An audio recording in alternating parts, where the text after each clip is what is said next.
Today, well, at least you got there. A wet and soggy start to the day. Heavy rain falling all morning so far as the latest atmospheric river pouring into the region is now targeting the Inland Empire. Some roads filling with water almost like they're bathtubs. The CHP saying it's as if the water just collects in this one spot on the 15 freeway between Sierra and Glen Helen Parkway. 3 wrecks reported here in just an hour. It's heavy rains today, so a lot of people need to slow their speed down. They're coming across a lot of puddled water. The driver of this car that went off the side and flipped over at the bottom was able to walk away from the crash. It's about 100 feet away. Another driver smashing into the center divider. He was just driving in the fast lane, came across a puddle, started a hydroplane, lost control, and collided into the center divider wall. Yes, it's sure to be a busy day for tow truck drivers. Right now is probably the worst time because it's absorbing all the oil and stuff. So right now is probably the slipperiest time right now. So it's pretty bad. People driving too fast? Always. I'm sorry, but that's always a factor. Everyone is in a hurry to get nowhere quick.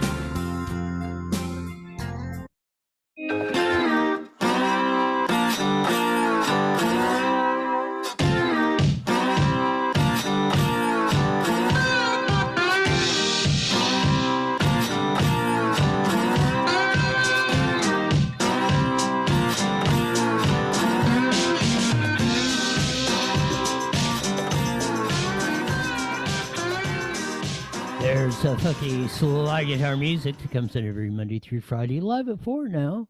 Newswire and the Evil FB Network and Rumble. Check us out, subscribe. Type in Newswire on Rumble. We're even trying YouTube again because we like to irritate them once in a great while of doing that because they like to kick people off on that. 5 inches of rain. My SoCal comes apart with a mild rainstorm. We don't want to discount those, that have tree falling and there are localized floodings anytime. But 5 inches of rain in California means when it rains, you take the drop, you measure over, if it's 5 inches to the next drop, that's 5 inches. And everybody seems to panic in a commotion on that, doing that. Freddie B's doing the public service announcement saying when you turn on your wipers to turn on your lights. I think that's actually, if I remember right, they made that a law a couple years ago. Pretty soon they're going to have a law on how often and how long and what specification you must trim your toenails and everything else on that. It should be common sense. Most your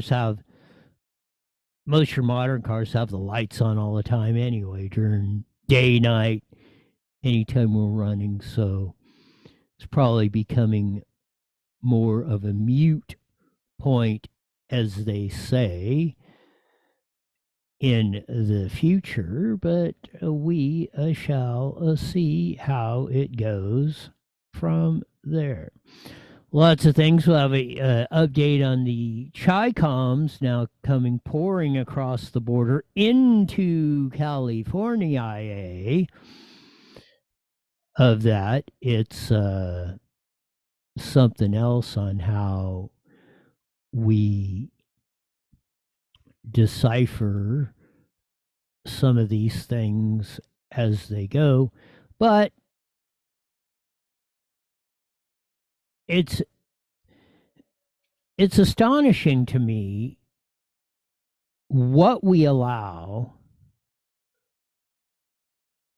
and who we allow into our country. This absolutely nutty stuff of pouring across the border. Every nationality, and most of them, hardly any of them from what I can decipher here, hardly any of them are coming up from Mexico. Again, it's South America, mostly Peru, Guatemala, Ecuador, Colombia. Lots from China, as we're going to see in the Fox 11 report coming in, Cliff Griffith's report of that. again, it's like this never stops. And it should stop. Hopefully it will stop January 20th, 2025, when Donald J. Trump is putting his hand on the Bible and being sworn in as the 47th president of the United States instead of as he was the 45th. Maybe we can just wipe number 46 clear off the map. He's not there mentally anyway of that. So, and that's, that's not hyperbole either. The dude has freaking lost it by anybody's stretch of the imagination.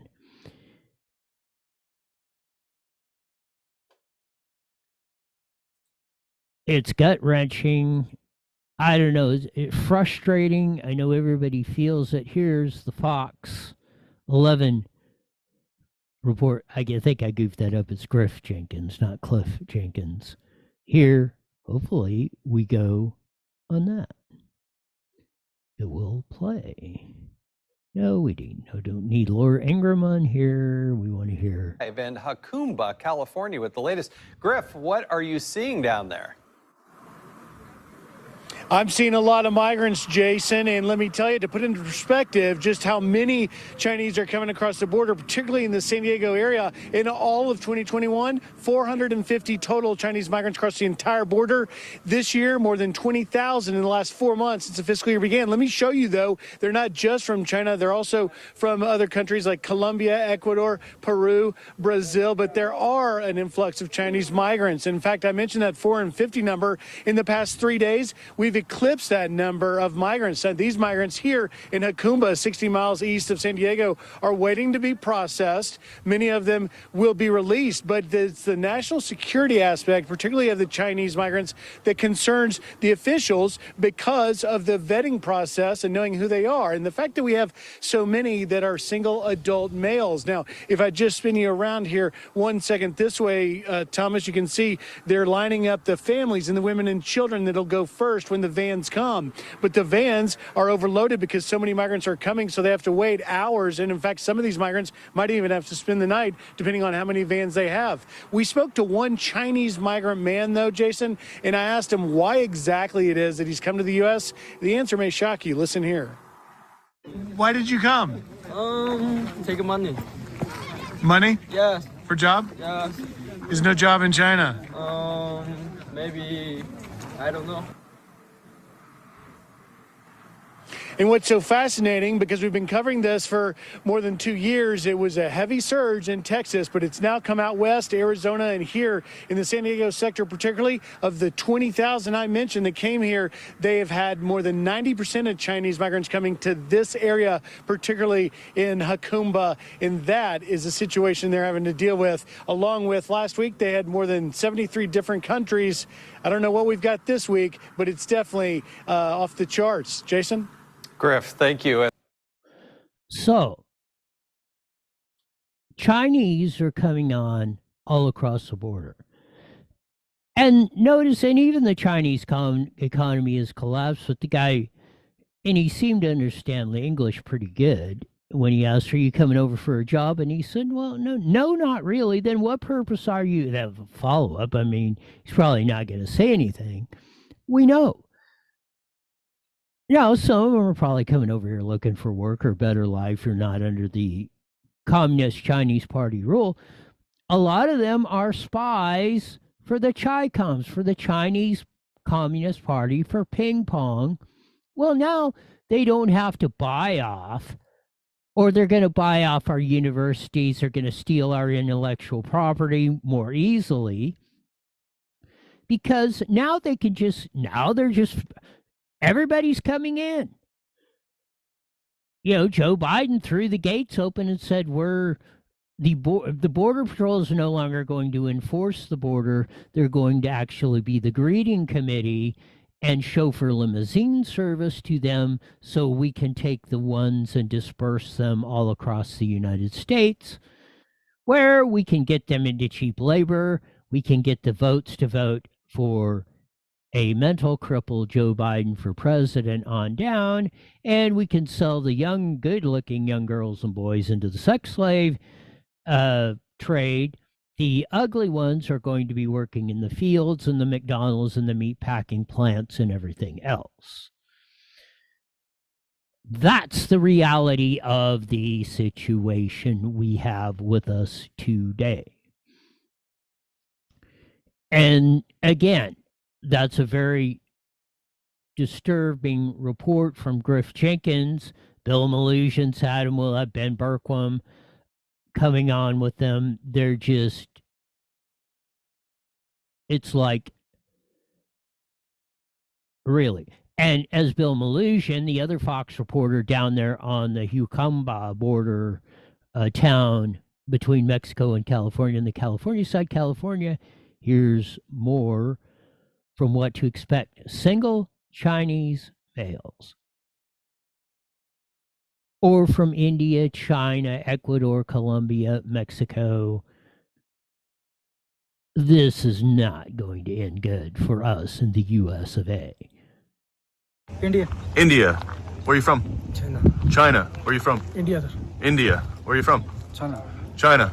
Georgia. Georgia. Georgia. Georgia. Where are you from? India. India. China. China. Yeah. China. China. China. China. China. China. China. Where are you from? Georgia. Georgia. Where are you from? China. China. Chile. China. Where are you from? Ecuador. Ecuador. Colombia. ¿De dónde son? Colombia. ¿Todos aquí de Colombia? ¿De dónde son? México. You got one Mexico out of all these who's going down the line. Colombia, China, Ecuador. And there's the Border Patrol, poor Border Patrol guy standing there. That's what they're doing. I mean, these guys are hating their job like nobody's business. Can you imagine you signed up for the Border Patrol to keep the United States secure, to enforce the laws, and you are basically turned into a processing agent for an illegal activity? So they're making, and you see police. You see the police on him. It's illegal for them to be coming over. It's illegal for Joe Biden to be processing more than 1 million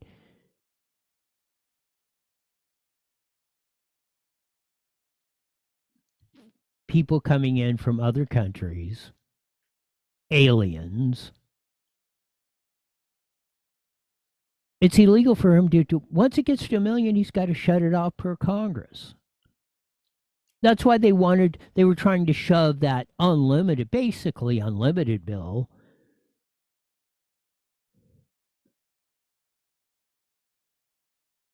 At least it's dead for now, but don't count it out.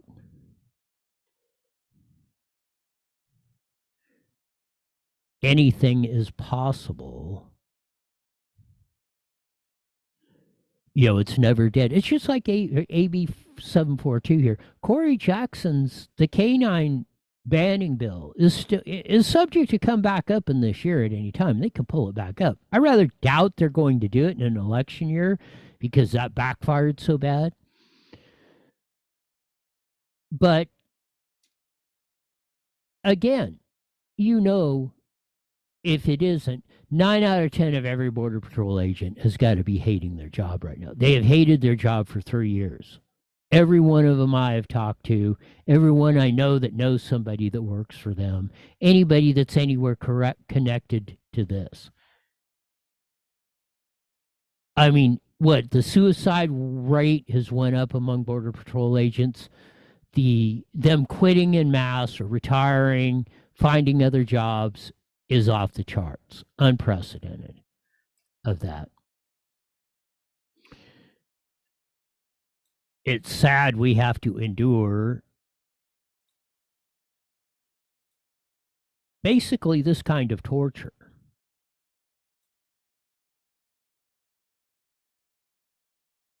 And that's pretty much what it is a torture.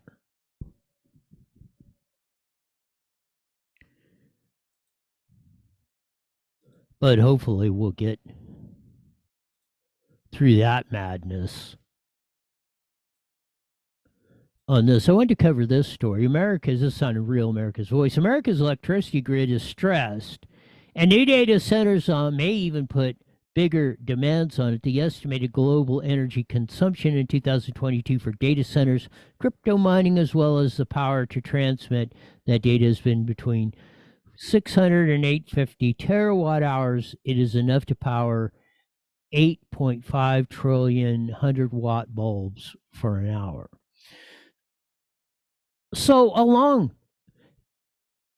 let's say we weren't going to do any electric cars. We're just going to electric cars weren't even in the cards like they were 10 years ago.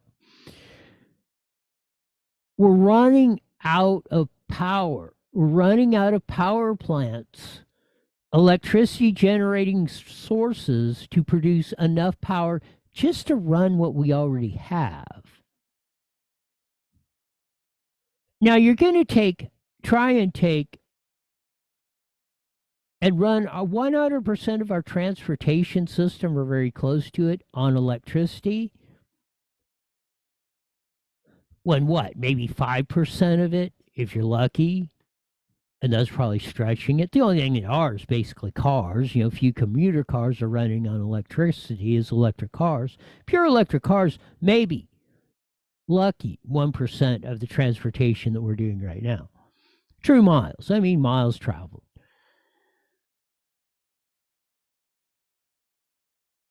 So we're already running out of electricity. We're running out of power generating plants. We're running out of grid, power transmission lines to get it to you, infrastructure. Even if, and let's just run the hypothetical, even if electric cars today were a viable, less costly per mile than our conventional cars we've had for 100 years, there isn't the electricity to run it. Solar probably, in our lifetimes, or probably 2 or 3, if ever, will ever be a viable, reliable, enough electricity source to power the needs as we know them today. Even if you could come up with enough solar panels or wind generators and enough battery capacity to store it, or however, what are they supplying? Maybe all these so-called green energy sources, maybe 10% of the electricity in the world. And we're running out. We can't supply the demand now. We should be building nuclear power generating electricity plants up and down both coasts, in the Great Lakes area, on the Mississippi River, anywhere we've got a good water source, because the main thing is you got to keep it cool.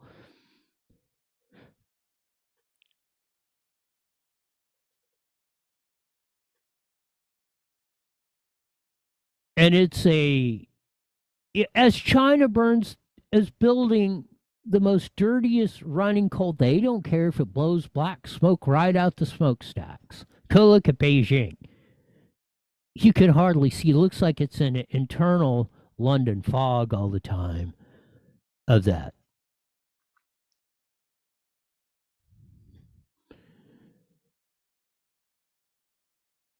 They can't. It's understandable if it's, there's a heat wave going on. It's 110 degrees and everybody's turning on the air conditioner and stuff, and peak demand goes crazy for a few days or something. That's understandable. You didn't prepare for the worst situation.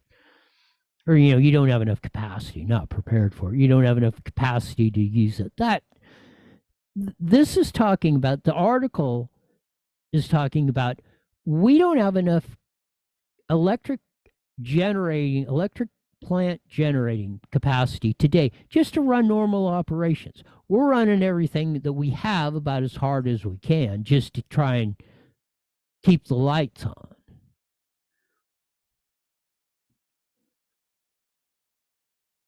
I don't tell you how that is a terrible situation times 10.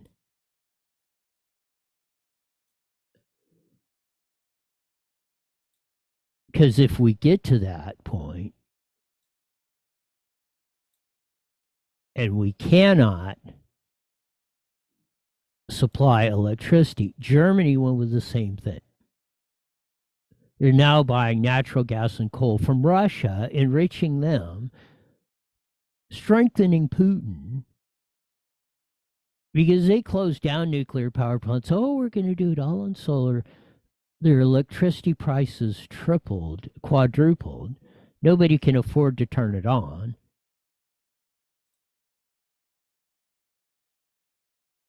And now you are screwed.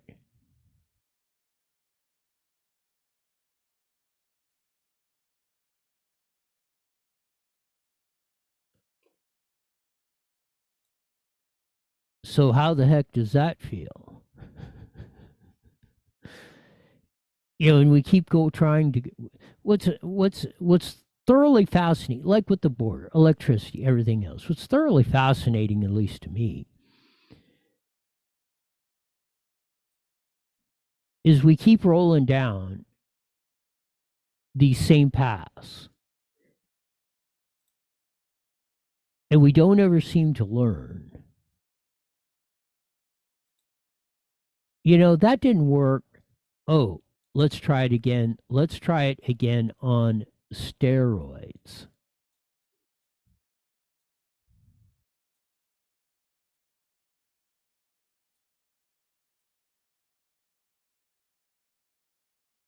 It's like, oh, we ain't figured out that's not going to work.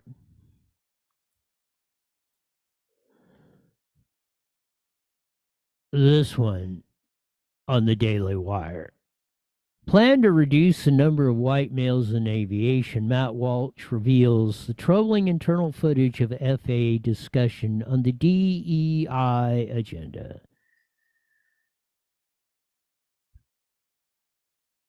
It's a fascinating story, and it personifies exactly what we're on.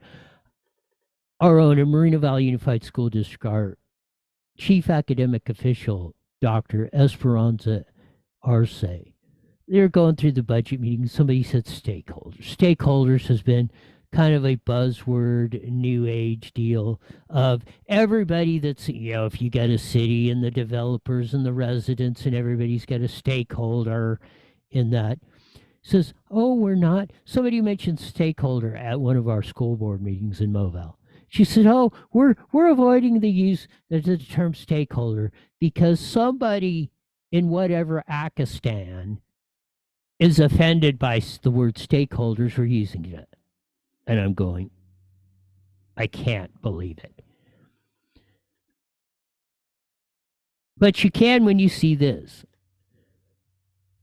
Plan to reduce the number of white males in aviation. Matt Walsh reveals the troubling internal footage of FAA. I don't care. If I'm getting in any airplane, I don't care what sex the dude or dudette is, or who they're having sex with, or what color, what shade of brown tone their skin. If they're fat, short, skinny, I don't care. All I care is when I buckle my butt into the airplane, that they get it off the ground, get it to 30,000 feet, get it back on the ground safely where I want to go. I don't care. All I want to know is that pilot is qualified to get that plane up, get it in, deal with any emergency or anything that's going on.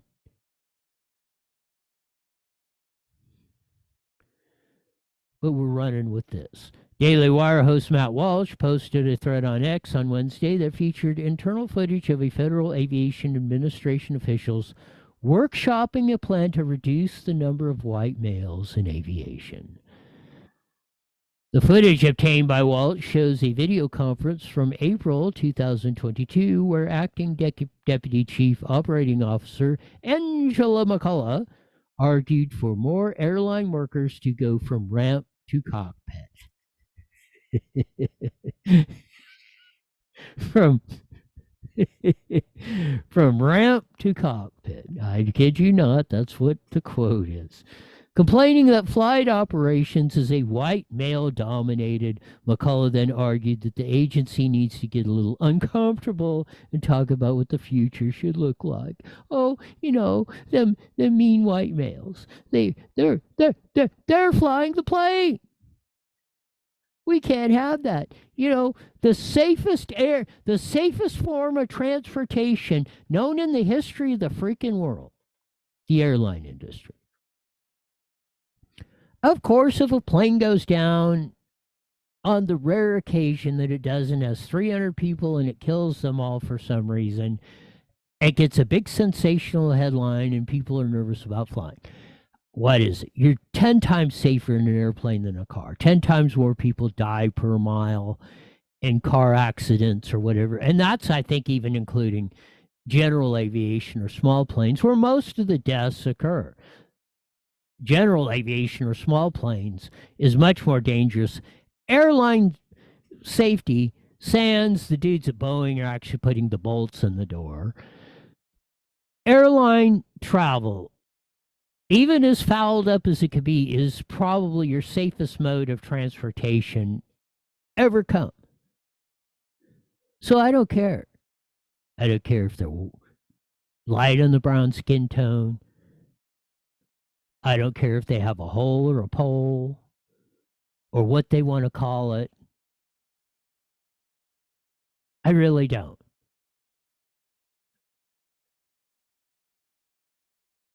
The only part that should be on, the only concern anyone should have is can he fly the plane? Or she fly the plane, or it fly the plane. I don't care if it's Fritz the cat. If you can teach Fritz the cat how to fly a plane, I don't care. See what the...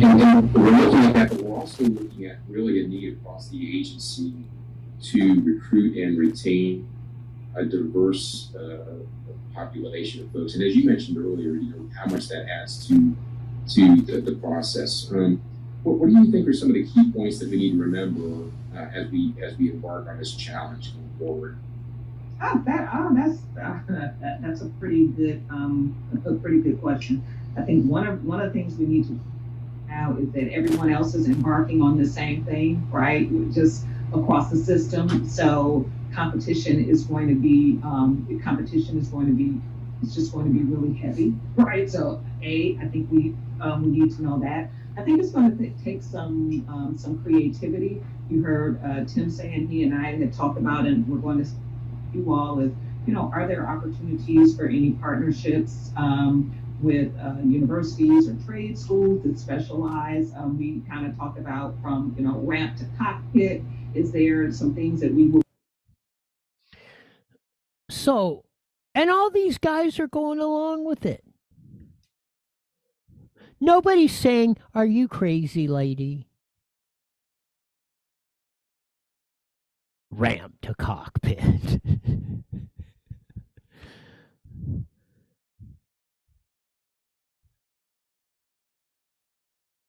Again, the only concern is, are you qualified to fly the plane?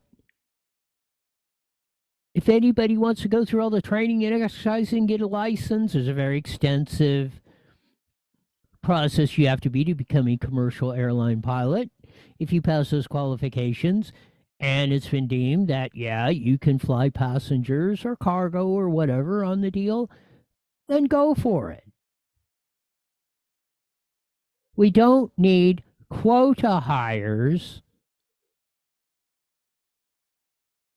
on a issue as critical as that, because when that airplane's up at 30,000 feet, or even taking off and landing where most accidents happen, but at 30,000 feet on an airplane, you know, if the motor quits in your car, you know, you pull over the side of the road. That don't happen at 30,000 feet, or that don't happen when the plane's taking off. It ain't taking off, it goes crash. A lot of people die.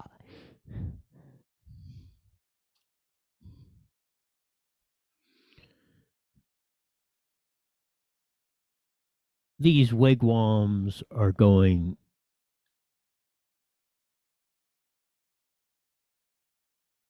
absolutely crazy.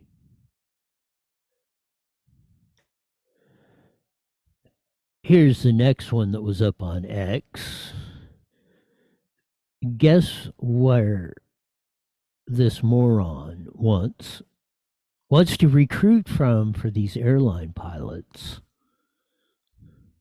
Here we go. And we're looking at that, but we're also looking at really a need across the agency to recruit and retain a diverse population of folks. And as you mentioned earlier, you know, how much that adds to the process. What do you think are some of the key points that we need? First off, whoever that guy is, they should cut off his nuts because he's not using them. Oh, well, we need to, what can we do to get, recruit more so them evil white boys ain't flying the plane? Remember, as we embark on this challenge going forward. That's a pretty good question. I think one of the things we need to now is that everyone else is embarking on the same thing, right? Just across the system. So competition is going to be it's just going to be really heavy, right? So I think we need to know that. I think it's going to take some creativity. You heard Tim saying he and I had talked about, and we're going to you all is, you know, are there opportunities for any partnerships with universities or trade schools that specialize? We kind of talked about from, you know, ramp to cockpit. Is there some things that we would want to look at? Ramp to cockpit, what she's talking about, even though the sexual innuendo that comes to mind over that, is she's talking about having the baggage handlers fly the plane. Now, there's nothing wrong with the guys and gals that do the luggage at the airport and give you your bags and transport it. And as much as I admire and appreciate their work, if they were qualified to fly the plane, you know, your average, I think, airline pilot makes about $250K a year. Your probably average baggage handler across USA probably makes $30,000 a year. If they had those kind of skills to do that, I'm pretty sure most of them would already be doing it. Again, that's not downgrading anybody, or everybody's got a role to do, and we appreciate everybody. As I say, there are no bad jobs. Every time somebody says that, I said, would you define to me what is a bad job? What a bad job to you may be the golden opportunity to someone else. So that's the height of arrogance and racism and class warfare, to me, when somebody says, oh, they're going to have a bad job. You know, and she goes on in the whole argument, you know, and it's basically that whole thing. You know, let's stomp on the straight white male. They're just, if there's anything evil or bad, blame it on them.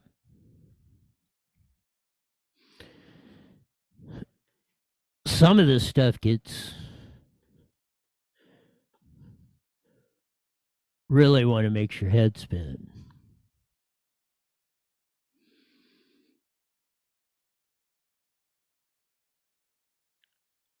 Got about, well, I'm going to duck out. I'm going to play here in about 5 minutes. We're going to play the destruction of a school district segment because they've got a school board meeting at 5. Then that will run till about 5:30. Hopefully I'll get back and close out the show, and then we've got another segment on that same theme that'll run on KMET at 5:30. So just so you know why my shirt color may change. No, I want to click this one in because this was really fascinating. New York Times publisher, White House extremely upset over Biden's age coverage.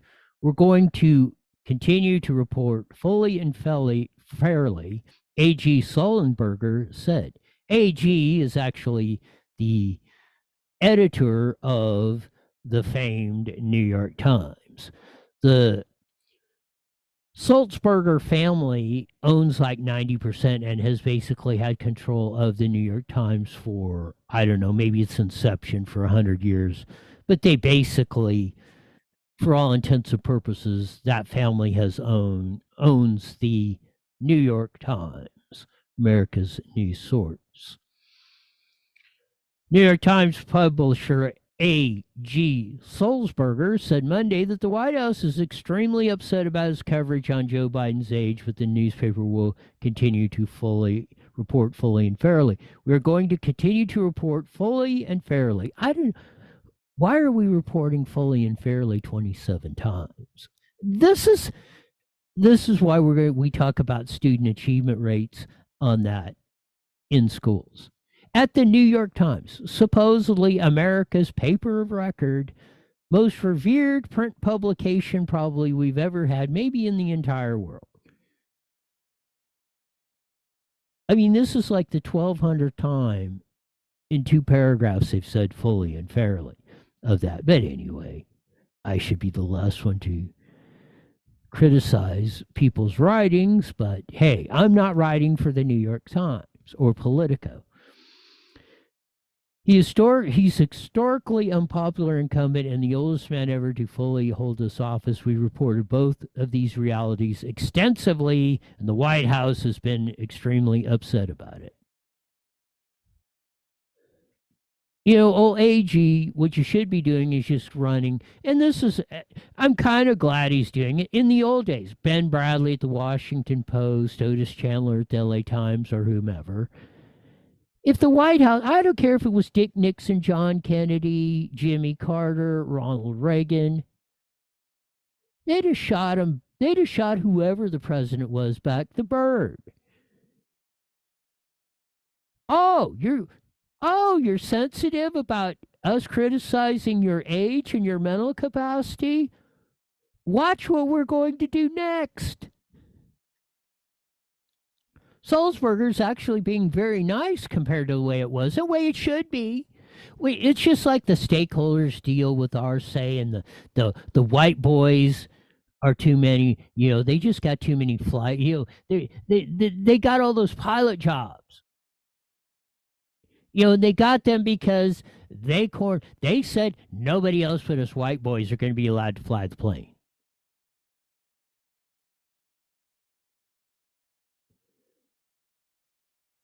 Criticism over coverage of Biden's low approval ratings and more especially Biden's age has sparked disapproval both from the Biden campaign and members of the press. News stories about Biden's age gained even more traction among the press, as special counsel Robert Hur wrote in a recent report entirely without prompting that Biden is an elderly man with poor memory. And Hur, again, is being very, very, very kind. Everybody can see Joe Biden is a mental cripple. Whatever, he's got dementia, I don't know, no medical doctor or give medical advice. But we all know that. We all accept that. It's fairly obvious of what the hell is going on.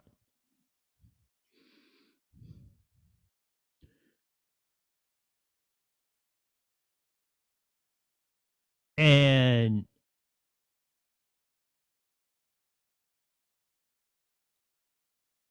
I don't know how in God's green earth that the Biden administration could be upset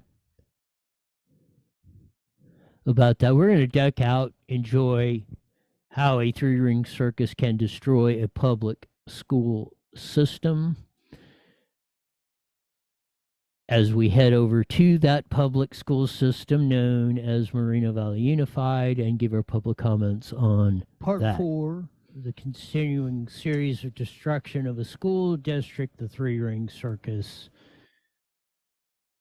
that has brought us to the verge of bankruptcy at Moreno Valley Unified School District. We're going to go back to we just finished the meeting before the budget passed at the fiscal year for 2023. That was the June 13th, 2023 meeting, the preliminary meeting, and we went through the documents that were not given to the public that were shoved on the board and to make a decision or for them to study it. Now we're at June 27th. They have to pass the budget for the next fiscal year in 3 days. So they're scheduling this meeting to get it done, and they do eventually pass it. So we're going to go through this so it's perfectly clear what was said on the record all through this process. So everyone knows how we got to the point of being on the verge of bankruptcy in receivership in Moreno Valley Unified School District. Here's my first public comments at the June 27th Board of Education meeting. Take it away, Mr. Bleckert. You're up. So Mr. Bleckert, we're going to do a 7 minutes, and then we'll start hopefully the 2 minutes once your 7 minutes come up, just so you know, because we don't have a 9-minute timer. No problem. Just a little bit off topic, but the main thing I want to thank Jolynn Neal because she provided me with one of my best quotes that she said from this very microphone when she came up here and said, "Kids emulate what the adults do." And you've heard me repeat that many times, and I've given her the credit for doing that. So I thank her for that. And I do, and it's very true, kids emulate, they take the cues off of us. If we're ethical, if we're honest, if we're doing the right thing, the vast majority of cases our kids will too.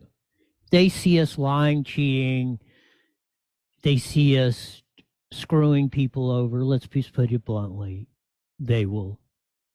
How can we with any credibility first tell them not to do it? And what are they going to do anyway? That's their life experience. So keep that in mind as we go through a lot of this. So we're starting with the LCAP and the budget. Here we go. They're at least at 50% grade level or above. On I-1A, the LCAP,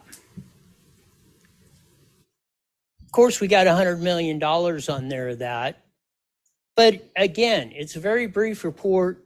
And again, I don't know how a board like this that's making the final decision on this makes an adequate decision without an executive summary on top.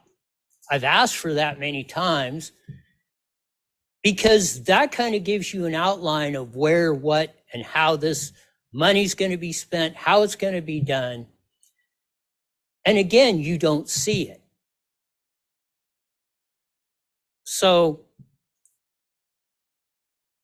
when we do that, I believe 100% that should be done because, like I said, I can trust any decision any elected body makes as long as they're making on complete and accurate information. And that is one of the things that allows you to do that. And when that is missing, then, at least from my perspective, that puts questions on everything that's happening from that point forward. And again, they were told the documents, and I was referring to the LCAP and the budget as I went on.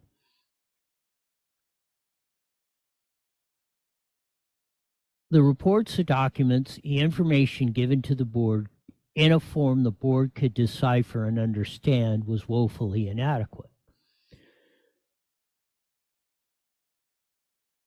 one of the main reasons that would be the case is if you're trying to hide something, if you're trying to not present a truthful, factual budget document for the Board of Education to make them have a decision, or people in collaboration with one or all of the board members were doing that with the executive staff members and coordinating issues or things to hide to cover up what?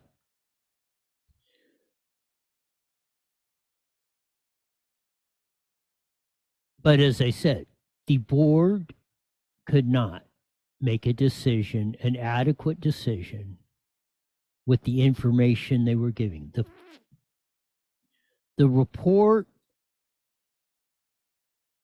in Ditch Bank Okie terms was bogus. The budget presented to the board was not an accurate reflection of what they believed, and I think the evidence will show that, what they believed or perceived they were passing. That's what I'm talking about. If the board has accurate and complete information, I can live with their decision. Even though I may disagree with it, I can live with it. If they're not getting the complete and accurate information for whatever reason, that's a big, humongous problem. I2A, and I talk a lot about this on the budget. We have, and two of our board members, and the superintendent have been here on this dais for 10 years while this has went through. And this will be important for the last item that comes up. But according to the state of California budget, we spent $8,000 per student. We are at $24,000 per student, K through 12. Governor Gavin Newsom's and the state legislature budget that was passed states that. It's up 300%. Yet, we hear teachers, and I'm not singling this out, and people quitting the profession because of the chaotic environment in our schools. And we say we can't put the facilities and things in place of that.